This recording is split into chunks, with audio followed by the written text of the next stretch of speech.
Hi dears, എല്ലാ മക്കൾക്കും ജിയോമെട്രിൻ്റെ മറ്റൊരു ക്ലാസ്സിലേക്ക് സ്വാഗതം. ഇന്നത്തെ ക്ലാസ്സിൽ നമ്മൾ നോക്കുന്നത് 5ാം ക്ലാസ്സിലെ മക്കൾക്ക് അടിസ്ഥാന പാഠാവലിയുടെ ചെറിയ മോഡൽ ക്വസ്റ്റ്യൻ പേപ്പറാണ് കേട്ടോ. ക്ലാസ്സിലേക്ക് കിടക്കുന്നതിന് മുന്നേയായി ചാനൽ ആദ്യമായി കാണുന്നവരാണെങ്കിൽ ഒന്ന് സബ്സ്ക്രൈബ് ചെയ്ത് സപ്പോർട്ട് ചെയ്യാൻ മറക്കല്ലേ. അതുപോലെ വീഡിയോ നിങ്ങളുടെ കൂട്ടുകാരിലേക്ക് കൂടെ ഷെയർ ചെയ്ത് കൊടുക്കുകയും വേണം കേട്ടോ. നിങ്ങൾക്ക് ആവശ്യമുള്ള എല്ലാ വിഷയങ്ങളുടെയും question papers STD5 question papers എന്നുള്ള പ്ലേലിസ്റ്റ് എടുത്ത് നോക്കിയാൽ നിങ്ങൾക്ക് ലഭിക്കുന്നതാണ്.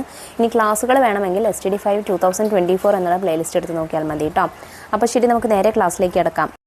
പ്രവർത്തനം 1, വായിക്കാം എഴുതാം. തേനുണ്ണിയുടെ കരച്ചിൽ കേട്ട് ചുറ്റുപാടുമുള്ള പക്ഷികളും പൂമ്പാറ്റകളും വണ്ടുകളും അവിടേക്ക് പറന്നെത്തി. അയ്യോ, ഇത് നമ്മുടെ തേനുണ്ണിയാണല്ലോ. കുഞ്ഞി പനങ്കിളി അവനെ തിരിച്ചറിഞ്ഞു.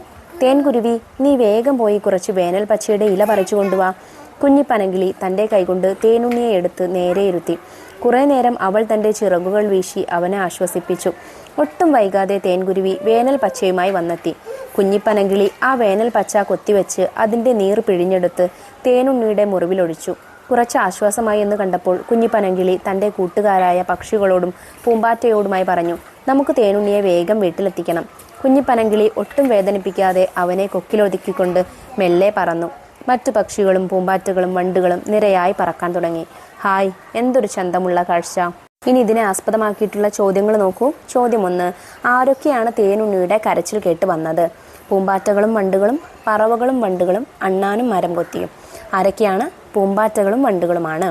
ചോദ്യം 2, ആരാണ് അവനെ തിരിച്ചറിഞ്ഞത്? തേൻകുരുവി, കുഞ്ഞിപ്പനങ്കിളി, പൂമ്പാറ്റ. കുഞ്ഞിപ്പനങ്കിളിയാണ് തിരിച്ചറിഞ്ഞത്. ചോദ്യം 3, കുഞ്ഞിപ്പനങ്കിളി എങ്ങനെയാണ് തേനുണ്ണിയെ ആശ്വസിപ്പിച്ചത്? എങ്ങനെയാണ്? തൻ്റെ ചിറകുകൾ വീശി അവനെ ആശ്വസിപ്പിച്ചു. ചോദ്യം 4, കുഞ്ഞിപ്പനങ്കിളി തൻ്റെ കൂട്ടുകാരായ പക്ഷികളോടും പൂമ്പാറ്റയോടും എന്താണ് പറഞ്ഞത്? നമുക്ക് തേനുണ്ണിയെ ഡോക്ടറെ കാണിക്കാം. നമുക്ക് തേനുണ്ണിയെ വേഗം വീട്ടിലെത്തിക്കണം. നമുക്ക് തേനുണ്ണിയെ ഇവിടെ ഉപേക്ഷിക്കാം. എന്താണ് ഉത്തരം? നമുക്ക് തേനുണ്ണിയെ വേഗം വീട്ടിലെത്തിക്കണം എന്നാണ് പറഞ്ഞത്. ചോദ്യം 5, പൂമ്പാറ്റ എന്ന പദത്തിന് പകരം പദം ഏത്? ഭ്രമരം, ചിത്രപതംഗം, അളി. ചിത്രപതംഗമാണ് പൂമ്പാറ്റയ്ക്ക് പകരം വരുന്ന പദം. പ്രവർത്തനം 2, ഉപന്യാസം. സ്നേഹിക്കാൻ മാത്രം അറിയുന്ന കുറച്ച് കഥാപാത്രങ്ങളെയാണ് കനിവായ് നിലാവായ് എന്ന യൂണിറ്റിൽ നാം പരിചയപ്പെട്ടത്. അമ്മയുടെയും അച്ഛൻ്റെയും മുത്തശ്ശിയുടെയും എല്ലാം സ്നേഹത്തിൻ്റെ മഹത്വമാണ് ഈ യൂണിറ്റിലെ പാഠഭാഗങ്ങൾ നമുക്ക് പറഞ്ഞു തരുന്നത്. സ്നേഹത്തിൻ്റെ മഹത്വം എന്ന ആശയം ഉൾക്കൊള്ളുന്ന ഒരു ലഘു ഉപന്യാസം തയ്യാറാക്കുക. ജീവിതത്തിൽ നമുക്ക് അനുഭവിക്കാൻ കഴിയുന്ന ഏറ്റവും ഹൃദ്യമായ അനുഭവമാണ് സ്നേഹം. കൂട്ടുകാരുടെ കരുതലും പരിഗണനയും അമ്മയുടെയും അച്ഛൻ്റെയും വാത്സല്യവും മുത്തച്ഛനെയും മുത്തശ്ശിയുടെയും പരിചരണവും എല്ലാം നാം കുട്ടിക്കാലം മുതൽ അനുഭവിക്കുന്ന സ്നേഹത്തിൻ്റെ വ്യത്യസ്ത ഭാവങ്ങളാണ്. മക്കൾക്ക് അമ്മയോടുള്ള സ്നേഹം വിലമതിക്കാനാവാത്തതാണ്. ഈ ലോകത്തെ തന്നെ ഏറ്റവും മനോഹരമായ വികാരമാണ് സ്നേഹം. സ്നേഹമില്ലാത്ത ഇടങ്ങളിലാണ് വെറുപ്പും വിദ്വേഷവും ഒക്കെ വളരുന്നത്.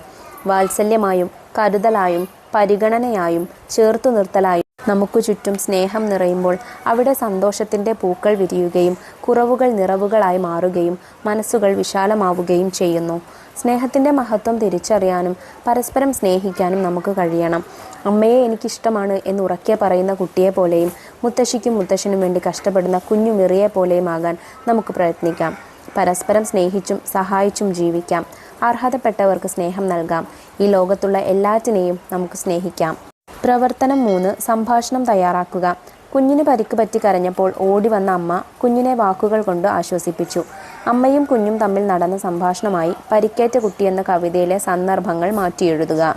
അമ്മ: എന്തുപറ്റി മോനെ, എന്തിനാ കരഞ്ഞത്? കുട്ടി: അത് അമ്മ എന്നെ തല്ലരുത്, ഞാൻ പറയാം. അമ്മ: തല്ലില്ല മോനെ, മോൻ കാര്യം പറ. എന്തിനാ അമ്മയുടെ മോൻ കരയുന്നത്? കുട്ടി: പനിനീർപ്പൂ പറിക്കാൻ പോയപ്പോൾ എൻ്റെ കൈ മുള്ളുകൊണ്ട് മുറിഞ്ഞു. അമ്മ: അയ്യോ, എന്നിട്ടോ? ചോര വന്നോ? കുട്ടി: ഇല്ലമ്മേ, ആ മാവിൽ കയറിയപ്പോഴും ഞാനൊന്ന് വീണു, കാൽ ചതഞ്ഞു. മുറിയിലെ ഭിത്തിയിൽ തൂക്കിയിട്ടിരുന്ന പടം എടുത്തപ്പോൾ താഴെ വീണു, അതെൻ്റെ നെറ്റിയിലാണ് വന്ന് വീണത്. അമ്മ: എന്തിനാ അമ്മയുടെ മോൻ അങ്ങനെയെല്ലാം ചെയ്തത്? കുട്ടി: അമ്മ എന്നെ വഴക്ക് പറയല്ലേ. പിന്നെയും ഞാൻ കട്ടിലിൽ കയറി ചാടി കളിച്ചു. അപ്പോൾ തറയിൽ വീണു കവിളും മുറിഞ്ഞു. അമ്മ: സാരമില്ല കേട്ടോ, വേദനയൊക്കെ മാറിക്കോളും. കളിക്കിടെ മുറിവ് പറ്റുന്നത് കുട്ടികൾക്ക് സാധാരണയാണ്. അമ്മയുടെ മോൻ അതൊരു അലങ്കാരമായി കരുതിയാൽ മതി. ഇനി കളിക്കുമ്പോൾ സൂക്ഷിക്കണം കേട്ടോ. കുട്ടി: ഇപ്പോൾ എൻ്റെ വേദനയൊക്കെ മാറി, ഇനി കളിക്കുമ്പോൾ ഞാൻ സൂക്ഷിച്ചോളാം. അമ്മ: അമ്മയുടെ ചക്കരക്കുട്ടി. പ്രവർത്തനം 4, ഡയറി കുറിപ്പ്. അച്ഛനും അമ്മയും നഷ്ടപ്പെട്ട അന്ധയായ മെറി എന്ന പെൺകുട്ടിയെ നന്മപ്പൂക്കൾ എന്ന കഥയിൽ നിങ്ങൾ കണ്ടല്ലോ. ദുരിതം നിറഞ്ഞ അവളുടെ ജീവിതത്തിൽ അവളുടെ കൂട്ടുകാർ സഹായത്തിനെത്തുന്നു. തൻ്റെ ജീവിതാനുഭവങ്ങളും കൂട്ടുകാരുടെ സഹായങ്ങളും ഒരു ഡയറി കുറിപ്പിൽ മിറി രേഖപ്പെടുത്തുകയാണെങ്കിൽ എങ്ങനെയുണ്ടാവുമെന്ന് എഴുതി നോക്കൂ. ഡയറി എഴുതുമ്പോൾ ശ്രദ്ധിക്കുക, ഡേറ്റും ദിവസവും ഇടാനായിട്ട് മറക്കരുത്. അതിന് പോയിന്റ് ഉണ്ടായിരിക്കും കേട്ടോ. 12/12/2024 വ്യാഴം. ഇന്നെനിക്ക് ഏറെ സന്തോഷവും സങ്കടവും നിറഞ്ഞ ദിനമാണ്. എൻ്റെ കണ്ണുകൾക്ക് കാഴ്ചയില്ല എന്നറിഞ്ഞിട്ടും എൻ്റെ കൂടെ നിന്ന സുഹൃത്തുക്കൾ ഇന്നെനിക്ക് നൽകിയത് മതിക്കാനാവാത്തതാണ്. ഇതൊന്നും എൻ്റെ മാതാപിതാക്കൾ അറിയുന്നില്ലല്ലോ എന്ന സങ്കടവും എന്നിലുണ്ട്. എൻ്റെ കൂട്ടുകാരോടൊപ്പം എൻ്റെ അധ്യാപകരും എനിക്ക് ചെയ്തു തന്നത് മറക്കാനാകില്ല. ഇനിയും എനിക്ക് ഉയർച്ചയിലെത്തണം. മുത്തശ്ശനെയും മുത്തശ്ശിയെയും നല്ലപോലെ നോക്കണം. അവർക്ക് വേണ്ടി കഷ്ടപ്പെടുന്നതിന് അർത്ഥമുണ്ടാവണം. എൻ്റെ കൂട്ടുകാരെന്നെ സഹായിച്ചതിൽ ഒരിക്കലും ഖേദം പറയരുത്. നന്നായി പഠിക്കണം. അച്ഛൻ്റെയും അമ്മയുടെയും ആഗ്രഹം പൂർത്തിയാക്കണം. ഇനിയുള്ള എൻ്റെ ദിവസങ്ങൾ അതിനുവേണ്ടി ശ്രമിക്കാനുള്ളതാണ്. അപ്പോൾ മക്കളെ, ഈ ചോദ്യപേപ്പറിൽ നമ്മൾ ഇത്ര ചോദ്യങ്ങളെ ഡിസ്കസ് ചെയ്യുന്നുള്ളൂ. ഡയറി, താരതമ്യക്കുറിപ്പ്, ഉപന്യാസം ഇതെല്ലാം എന്ത് ചെയ്യുക, നല്ലതുപോലെ ഒന്ന് എങ്ങനെയാണ് എഴുതുന്നത് എന്നൊക്കെ പഠിച്ചിട്ട് പോവുക. നല്ലപോലെ വായിക്കുക. വീണ്ടും വീണ്ടും വീഡിയോ കണ്ട് വായിച്ചാൽ തന്നെ നിങ്ങൾക്ക് കുറേ പോയിൻറ്റ്സൊക്കെ ഉള്ളിൽ വയ്ക്കാനായിട്ട് സാധിക്കും കേട്ടോ. മറ്റ് ചോദ്യപേപ്പറുകൾ നമ്മൾ വൈകാതെ അപ്ലോഡ് ചെയ്യുന്നതാണ്. അത് കിട്ടുന്നതിന് വേണ്ടി ചാനൽ ഒന്ന് സബ്സ്ക്രൈബ് ചെയ്ത് തൊട്ടടുത്ത് കാണുന്ന ബെല്ലൈക്കണിൽ ഓൾ ബട്ടൺ പ്രസ് ചെയ്തേക്കാൻ മറക്കരുതേ. അപ്പോൾ ശരി, നമുക്ക് അടുത്ത ക്ലാസ്സുമായി വീണ്ടും കാണാം. താങ്ക്